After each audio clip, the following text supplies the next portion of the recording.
Voilà, merci beaucoup. Nous allons parler cette fois-ci du Conseil supérieur de la magistrature qui sort pour les réservistes du concours de 2009.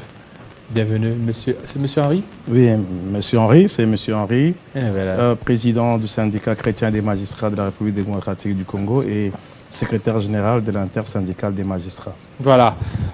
Il y a eu le Conseil supérieur de la magistrature qui s'est tenu ici à Kinshasa. On attend beaucoup de retombées par rapport à ça, mais jusque-là, c'est la situation précaire des magistrats qui pose problème. Oui, merci. Une précision, parce que la session du Conseil supérieur de la magistrature... Ça prend fin demain. Oui, il prendra fin demain. Donc, en ce moment, oui, il y a encore des rapports qui sont pratiquement à être, être présentés au niveau de la plénière de cette Assemblée générale. Oui. Alors, ça prend fin demain. Est-ce que vous attendez quand même à une amélioration de conditions sociales des magistrats? Mais écoutez, naturellement... Parce qu'ici, chez nous, on est habitué à des réunions des bureaux, mais au sortir de ces réunions, aucune retombée par rapport à ça. Mais écoutez, c'est pratiquement ça un peu les attentes de tous les magistrats de la République. Nous avons comme syndicat chaque fois porté le combat de l'amélioration des conditions socio-professionnelles des magistrats. Et nous avons senti que le gouvernement de la République est en train de faire quelque chose là dans ce sens-là. Parce que nous ne croyons pas avoir une bonne justice si les animateurs de cette institution ne sont pas mis hors de besoin. Okay. En 2009, il y a eu concours, il y a eu des magistrats à peu près... il y avait 2000 magistrats. Oui. Dans un premier temps, c'était les 1000 qui ont été pris et jusque-là. Alors, quels sont réservés à ces réservistes-là de 2009? Mais c'était un grand problème, c'était un problème épineux. C'était un problème épineux parce que, en principe, il y avait 13 600 candidats qui ont passé le test en 2009. Sur les 13 600 qui avaient passé le test, il y a eu 2500 qui ont réussi à ce test. En 2010, il y a eu une nomination des 1000 sur les 2500 qui avaient réussi. 1000 en 2010. Suivez-moi attentivement. Allez-y, je vous laisse. En 2011, on vient de nous prendre encore 1000 autres qui restaient. Ça fait 2000 magistrats qui ont été nommés. En 2010, 1000. En 2011, 1000. Et il est resté une liste il est resté 500 candidats non retenus qui n'ont pas encore été nommés. Alors, vous avez, je crois, appris que le gouvernement de la République, dans le cadre d'essayer de s'aimer un peu, les juridictions qui ne sont pas fonctionnelles, telles que les tribunaux de paix au travers de la République, ainsi que essayer d'étoffer un peu toutes les juridictions qui sont un peu vides à travers la République, qu'on va passer à un recrutement des magistrats. Mais nous avons dit ceci, au niveau de l'intersyndicale des magistrats, nous avons dit qu'il est impérieux, au regard de la loi, d'abord examiner le cas des 500 réservistes qui sont restés. 500 réservistes. Parce que l'article 2 des statuts des magistrats sont très clairs. Il est dit ceci, les candidats non retenus, donc après le concours, mais ayant obtenu le minimum de points requis, sont portés sur une liste de réserve jusqu'à ce qu'ils soient organisés. Disons, comprendra au fur et à mesure jusqu'à l'épuisement de cette liste. Donc, en 3 ans. Mais ce qu'on oublie de lire très bien cette disposition de l'article 2, c'est cet appendice qui reste, qui dit ceci, aucun nouveau test ne peut être organisé. Aucun nouveau concours ne peut être organisé si on arrive à épuiser cette liste-là. Donc, lisons les dispositions de l'article 2 de bout en bout. De bout en bout. Donc, l'intersyndicale des magistrats porte ce combat-là parce que ce sont des concitoyens qui d'ailleurs, nous pouvons dire aujourd'hui qu'il peut y avoir violation des dispositions de l'article 13 de la Constitution de la République, qui donne accès à tous citoyens congolais. Mais eux, ce n'est pas par leur faute qu'il n'y a pas eu organisation d'un concours de magistrats depuis 2009, après 2009. Donc il pouvait être organisé un concours 3 ans après, mais cela n'a pas été fait. Ce n'est pas par leur faute. Ils sont préjudiciés. Il y a des pères de famille, il y a des gens qui ont même perdu la vie. Ça fait pratiquement 10 ans. Ça fait pas 10 ans, parce que nous sommes en 13 ans, 2022. pratiquement. Voilà, pratiquement 13 ans. Est-ce que les 500 sont encore là?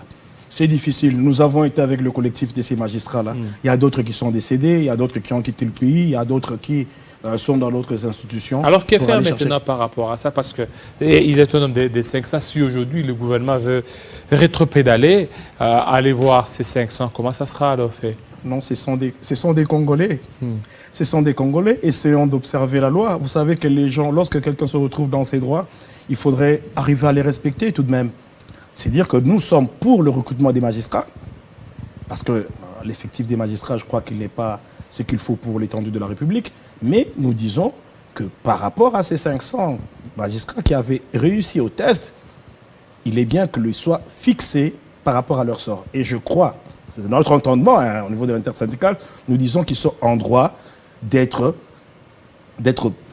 portés, disons comment, être nommés également, avant que l'on puisse imaginer organiser un nouveau concours. Est-ce que vous avez eu à mener des démarches durant ces 13 ans? Ben oui, mais nous allons quand même dire une chose. Vous savez que les syndicats ont toujours été admis comme observateurs dans les assises du Conseil supérieur de la magistrature, mais bon, cette fois-ci, on nous a pas accepté que nous puissions participer aux plénières. Pourquoi? Nous ne savons pas. C'est quoi? Et ça aussi à violation de la loi écoutez, nous, au niveau de l'intersyndicale, nous considérons que c'est quand même un peu un recul. C'est vrai que les portes ne sont pas fortement, comment dire, sont pas des portes blindées, c'est fermé, mais nous avons quand même introduit un recours pour que l'on puisse essayer de voir s'il y a lieu d'accepter ce statut-là d'observateur au syndicat, parce que nous, les syndicats, au jour le jour, nous continuons à défendre la cause des magistrats. Donc, demain prendra fin les assises du Conseil supérieur de la magistrature, mais après, qui portera la défense de ces droits des magistrats et la défense de leurs droits socio-professionnels? Ce sont les syndicats qui les portent au quotidien. Donc, nous disons, c'est vrai, nous saluons d'abord aujourd'hui la présence d'un nouveau président du Conseil supérieur de la magistrature, à la personne du président Kamouleta. Et nous croyons qu'avec son avènement à la tête du Conseil supérieur de la magistrature, il y a beaucoup d'attentes et je crois qu'il pourra essayer de faire... Voilà, mais il y a un problème aussi, parce que vous êtes l'intersyndicale, il y a un problème des retraites des magistrats. Mais écoutez, on ne peut pas penser recruter des magistrats alors qu'à la porte de sortie, il n'y a personne. Il n'y a personne. Donc, après avoir accompli une carrière... Donc, pour le moment, on ne peut pas organiser sur l'étendue du territoire national un concours des magistrats, selon la loi. Qu'on arrive, suivant les dispositions de l'article 2, de la manière dont nous l'avons lu, nous disons qu'il ne peut pas y avoir un nouveau concours qui soit organisé sans que l'on soit fixé sur le sort des 500 magistrats réservistes qui sont en train d'attendre de la République le respect de leurs droits. Nous croyons que ce sont des concitoyens qui ont des familles. Je crois que le gouvernement... Et si organisation, donc ce sera en violation de la loi? Écoutez, si on organise... Alors si on organise, entre-temps, on adjoint la liste là, de ces 500 à ceux qui vont réussir au prochain concours. Vous savez, en ce moment-ci, nous croyons qu'il y a la commission carrière qui est en train de présenter son rapport. Nous croyons qu'ils ont essayé d'examiner ce problème avec beaucoup de délicatesse. Je crois qu'ils n'ont pas subi, ils n'ont pas de pression, qu'ils doivent pouvoir raisonner et examiner ce problème avec beaucoup de délicatesse. Ce sont des Congolais, ce sont des citoyens congolais. Ce n'est pas parce que nous sommes aujourd'hui dans la carrière que ces 500 réservistes qui, au regard de la loi, sont protégés. Donc nous croyons que l'organisation du concours des magistrats doit pouvoir, disons, ce concours doit pouvoir être organisé. Mais on doit fixer également, avant tout, je crois, il faut fixer quand même les réservistes, qu'est-ce qu'ils deviennent. Voilà. Alors, qu'est-ce qu'ils deviennent? Alors, qu'est-ce que vous attendez d'abord de ce qui se passe au niveau du Conseil supérieur de la magistrature, qui vraiment les travaux prendront fin demain? Vous attendez quoi? Mais vous savez qu'il y a eu beaucoup de dossiers qui se sont tassés parce qu'il s'est fait pratiquement plus de 5 ans, pratiquement 6 ans, qui ne s'est plus tenu les assises de l'Assemblée générale du Conseil supérieur de la magistrature. Et cela est dû à quoi? Regardez. À la politique, à la pesanteur politique ou à d'autres considérations? Il y a eu des bureaux précédents peut-être qui n'ont pas pu organiser ça sous fond pour des problèmes matériels. Et je dois quand même vous dire, hein, vous savez, nous sommes une institution. Le pouvoir judiciaire est une institution au même titre que les autres institutions de la République que vous connaissez, l'Assemblée nationale, le gouvernement. Il faudrait que le pouvoir judiciaire soit doté des moyens suffisants pour qu'il puisse arriver à respecter même ces sessions ordinaires. Parce que là même, nous disons que le Conseil supérieur de l'administration est en train de se tenir là, c'est en session extraordinaire. Nous savons qu'au regard de la loi, la session ordinaire du Conseil supérieur de l'administration se tient le premier lundi du mois d'avril. Au niveau du Parlement, par exemple, je crois, il ne s'est jamais posé des questions pour dire que non, un 15 mars ou bien un 15 septembre, que la session, que l'Assemblée n'est pas revenue de ses vacances. Mais au niveau du Conseil supérieur de l'administration, on sent que... Mais c'est quoi, il y a des pesanteurs. Nous sommes syndicalistes, nous le disons. Est-ce que le fait là de ne pas tenir de toutes les assises là, au niveau du Conseil supérieur de la magistrature, cela justifie les abus qu'il y a au niveau de la magistrature, parce que la fois passée, l'ancien ministre des Justices, il parlait des 3 V, veste, villa, voiture et tout ça. Non, mais je ne crois pas que... ça, c'est pour rire. Hein. Moi, je ne crois pas qu'un magistrat mettre une veste, ça soit un prestige. Hein. Avoir un véhicule ici, malgré tous les embouteillages, les bouchons que nous avons dans la ville. Une villa, ça, c'est péjoratif. Ça a été même dit, c'est des manières péjoratives. Oui, mais avec quel argent? Combien de magistrats ont des villas dans la ville ici? Vous connaissez des villas des magistrats? Avec quel argent, c'est le problème. Avec quel salaire? Avec quel salaire? Oui, effectivement, avec quel salaire pour se taper toute une villa? Non, avec quel salaire? C'est comme ça que nous, comme syndicat, nous continuons à militer à ce que l'on puisse avoir un budget, doté d'un budget qui soit conséquent pour mettre les magistrats... rendre les magistrats réellement indépendants, parce que les magistrats doivent être indépendants par rapport d'abord à lui-même. C'est-à-dire qu'il n'y ait pas de problème pour ses soins de santé.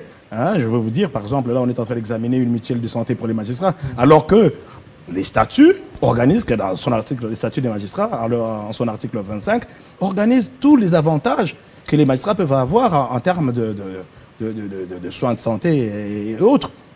Donc, voilà, ce n'est pas un prestige. Je crois que le gouvernement est en train de faire un effort pour... Nous sentons qu'il y a la volonté de pouvoir faire quelque chose, mais je crois qu'il faudra encore plus. Alors, qu'est-ce qui fait que lorsque vous voyez les conditions dans lesquelles travaillent les magistrats, c'est-à-dire les infrastructures, par rapport à la vie que mènent les magistrats, c'est 2 mondes différents? C'est-à-dire que lorsque vous allez au niveau des tribunaux, vous allez vous rendre compte que c'est pas honorant. Mais la vie que mènent les magistrats, c'est une vie luxueuse. Non, mais ça, c'est vous dites une vie luxueuse, je ne sais pas. Les magistrats sont locataires, comme on appelle ici dans la ville, ici dans des cours communes. Les magistrats sont locataires. Locataires dans les cours communes. Peut-être ceux qui viennent d'être peut-être nommés à peine, parce que les anciens magistrats ils ont plus de 10 ans, sont des nantis. Ils ont plus de 10 ans dans la fonction. Sont des nantis. Ils ont plus de 10 ans dans la fonction et nous... sont des bourgeois. Mais pas du tout. Je crois que... Pas bourgeois. Je crois que les magistrats doivent être mis quand même... comment dire donc qu'ils ne soient pas dans le besoin. Surtout les besoins primaires ici.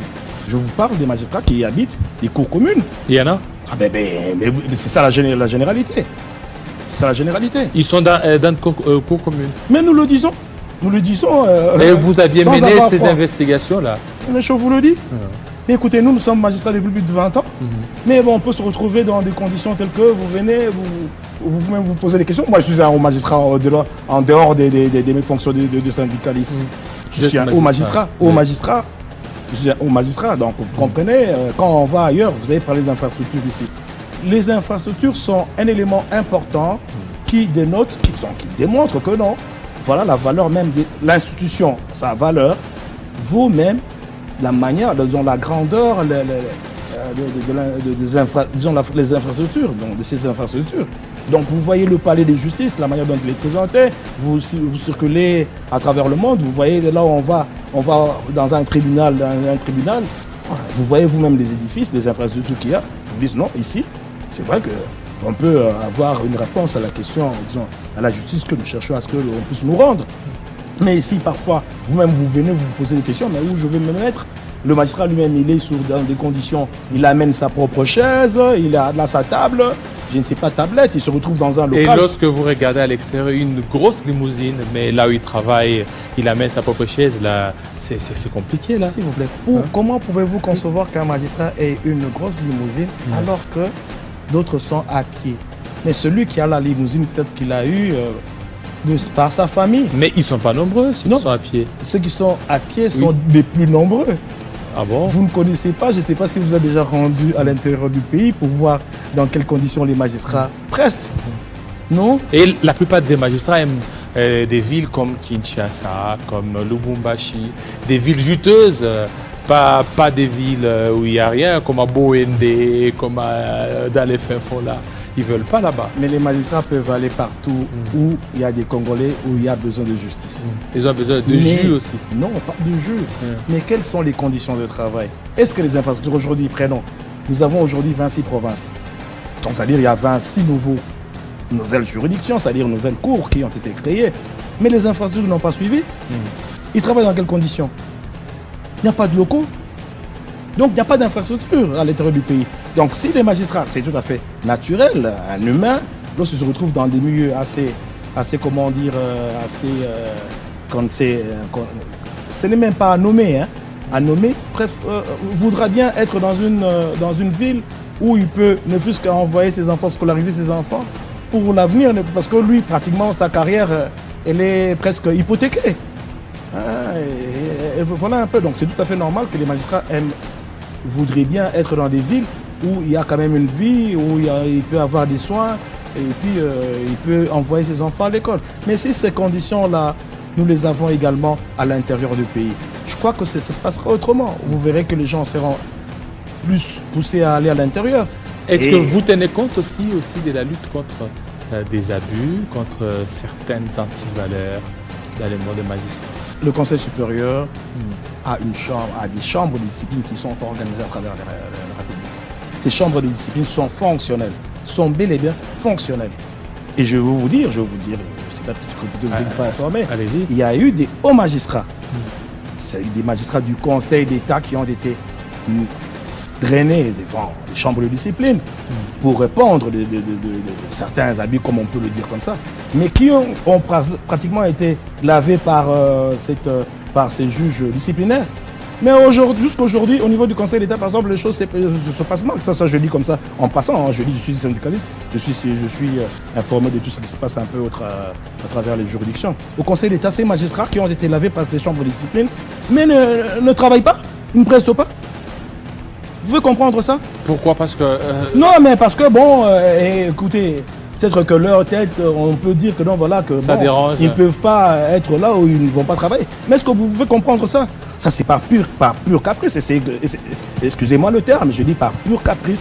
Excusez-moi les termes, encore une fois, par pur caprice. Parce qu'une haute institution de cette ordre, c'est-à-dire le Conseil d'État, ne peut pas être non fonctionnel parce que...